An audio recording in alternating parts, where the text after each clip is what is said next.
ربي صل على محمد أحلى الورى منطقا وأصداك يا ربي صل على محمد وافتح من الخير كل مغلاك. Tahu. Jadi kamu kalau ikut majelis rasa-rasa aja. Bikin jadi cinta sama Allah apa enggak? Bikin jadi cinta sama Nabi Muhammad apa enggak? Kalau kamu hadir, kamu dengerin seseorang enggak bikin kamu cinta sama Nabi Muhammad, oh berarti bukan jalannya nih. Sebab kenapa? Sebab habisnya asyhadu alla ilaha illallah ada asyhadu anna Muhammad Rasulullah. Saya ikutan pengajian nih, orangnya nyampein dalil-dalil hadis-hadis segala macem, tapi bilangnya kalau kita pergi ke Madinah nggak usah ziarah ke makam Nabi Muhammad karena Nabi Muhammad sudah mati. Kok kayak rada gimana ya? Bilangnya ibunda Nabi Muhammad di neraka, kok rasa gimana ya? Sholawatan sama Nabi Muhammad bid'ah, tapi kok rasanya kayak nggak pas ya?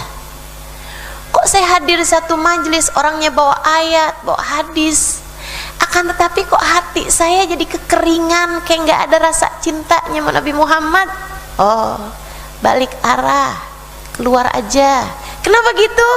Sebab habis asyhadu alla ilaha illallah, ada Allah kasih tahu dari sejak kita keluar dari atas muka bumi ini tentang asyhadu anna Muhammad Rasulullah.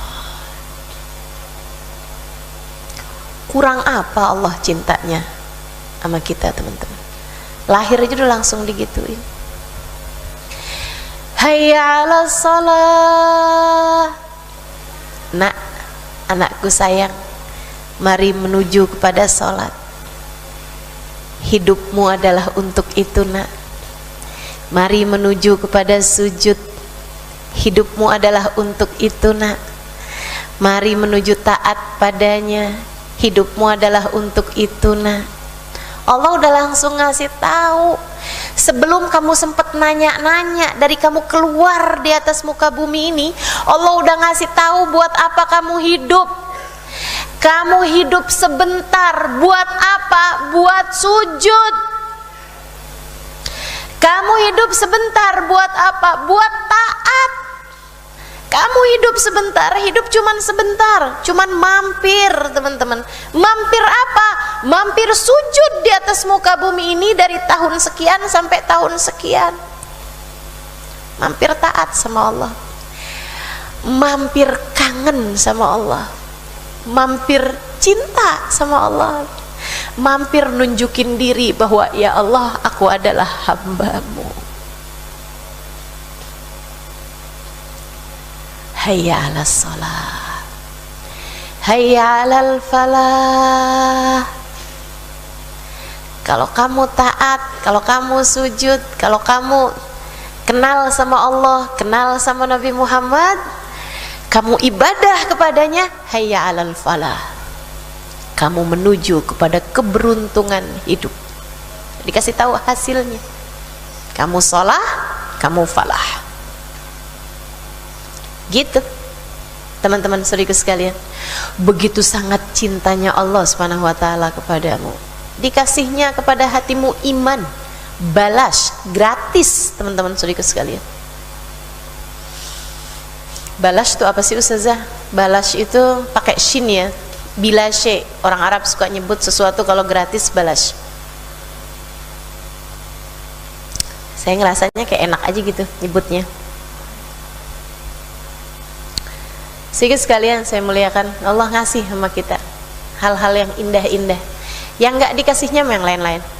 Karena kamu begitu beruntung, karena kamu begitu dicinta. Subhanallah, subhanallah. Kitanya malah nyoba-nyobain yang lain-lain. Kitanya malah, tapi kayaknya enak loh itu. Kenal-kenal rasa cinta sama orang, kenal-kenal rasa cinta sama manusia. Akhirnya kemudian kita bergeser dari cinta kepada Allah, jadinya cinta sama orang. Apa yang Allah Subhanahu wa taala lakukan pada saat itu? Allah jadikan hatimu kecewa karena Allah mau kamu hanya cinta padanya. Sebegitu sayangnya Allah sama kamu, teman-teman. Berapa banyak kamu kecewa sama cinta manusia? Nggak pernah apa? Kecewa sama cinta sama manusia? Sering kan? Tapi dapetin nggak pelajarannya? Kok saya kecewa ya? Kalau gitu cari yang lainnya. Kata Allah, ya kagak ngerti-ngerti nih orang. Nih hamba satu nih nggak ngerti-ngerti. Akhirnya kemudian kayak gimana? Dikecewain lagi sama Allah. Terus ngomongnya kayak gimana? Semua laki-laki ternyata sama. Ya tambah nggak ngerti nih. Allahnya bilang, nih hambaku yang satu ini kok nggak ngerti juga sih. Kamu aku kenalkan cinta untuk membuatmu tahu bahwa hatimu bisa secinta itu. Kemudian aku kecewakan untuk aku kasih tahu kepadamu bahwa cintamu seharusnya bukan kepada dia, akan tetapi kepadaku. Kamu belum mengerti juga, aku kenalkan kamu kepada cinta yang lain untuk kemudian aku kecewakan kamu. Makanya teman-teman saudara sekalian, kenapa ujian di atas muka bumi ini selalu berasal dari yang kamu cintai? Yang cintanya mah harta, waduh, terus tuh ujiannya datangnya dari harta.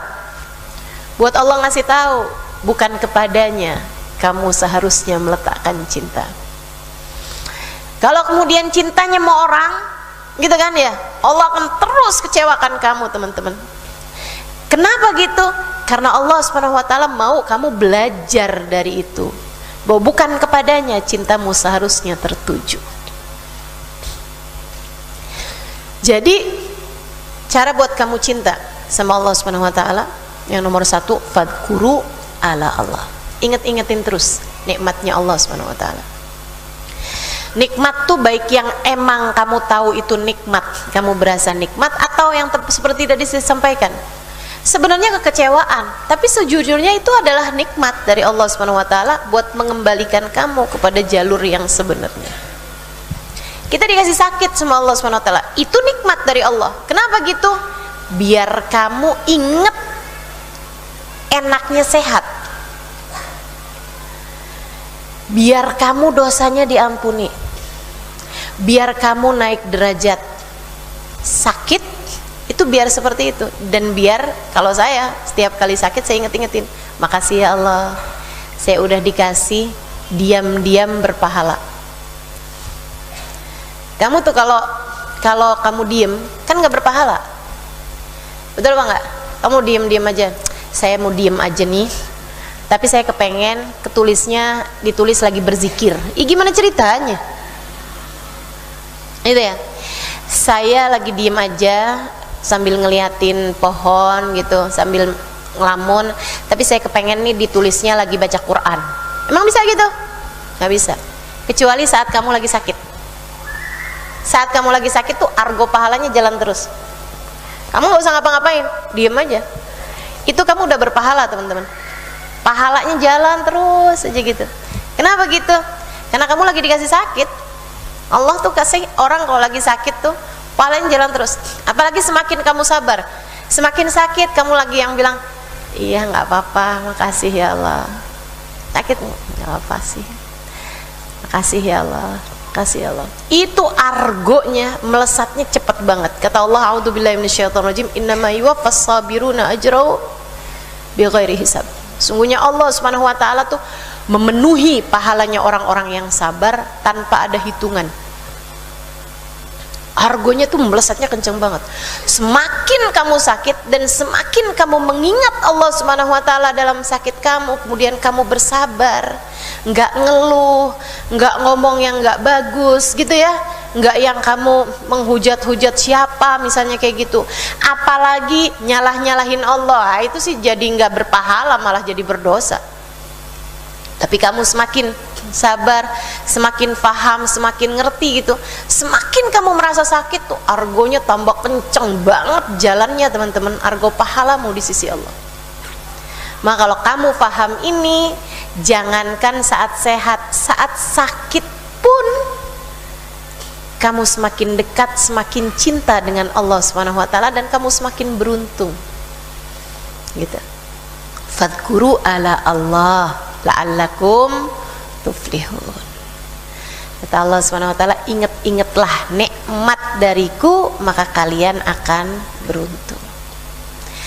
Ustazah, gimana caranya cinta sama Allah Subhanahu wa taala? Yang kedua, tadi inget-ingetin nikmat dan karunia dari Allah Subhanahu wa taala bikin kamu pasti jadi tambah cinta sama Allah Subhanahu wa taala.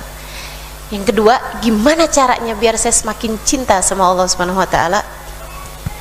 Hadiri kajian. Kamu sekarang pasti tambah cintanya sama Allah. Kenapa gitu? Karena kamu hadiri kajian. Hadiri kajian yang mengingatkanmu kepada Allah Subhanahu wa taala. Itu teman-teman, rasanya emang beda. Gitu ya. Cari orang-orang yang udah kenal sama Allah Subhanahu wa taala, yang udah gede cintanya sama Allah Subhanahu wa taala. Cari orang-orang yang belajar bukan asal belajar gitu. Cari orang-orang yang bukan asal nyampein, akan tapi nyampein rasa. Teman-teman saudariku sekalian yang saya muliakan, karena saya belajar dari orang-orang yang punya rasa, maka mudah-mudahan saya bisa mengalirkan rasa. Demikian pula dengan dirimu. Kalau kamu udah punya rasa cintanya pada Allah, pada Nabi Muhammad, kamu nyampein sesuatu kepada anak-anak kamu, anak-anakmu akan merasa rasanya, teman-teman. Akan merasa rasanya. Jadi kalau kamu tanya sama saya gitu, Ustazah gimana caranya biar saya bisa cinta sama Allah Subhanahu wa taala? Kamu mesti duduk, kamu mesti ikut, kamu mesti bersama dengan orang yang sudah punya rasa yang sama. Gitu ya. Itu dengan kamu duduk bersama dengan mereka, tuh kamu kayak lagi nih ya, kayak kamu lagi dikasih, misalnya gitu, ada orang-orang yang bisa ngomong kayak begini nih, buah-buahan tuh rasanya enak loh gitu. Ada orang-orang yang bisa ngomong kayak begitu. Tapi kalau kamu duduk dengan orang yang punya rasa, itu sama kayak kamu pergi ke tukang buah, kemudian tukang buahnya itu ngasih tahu, ini loh dukuh, cobain gitu. Kamu bisa langsung ngerasain rasanya dukuh dengan kamu duduk bersama dengan orang yang sudah memiliki rasa tersebut, teman-teman sekalian.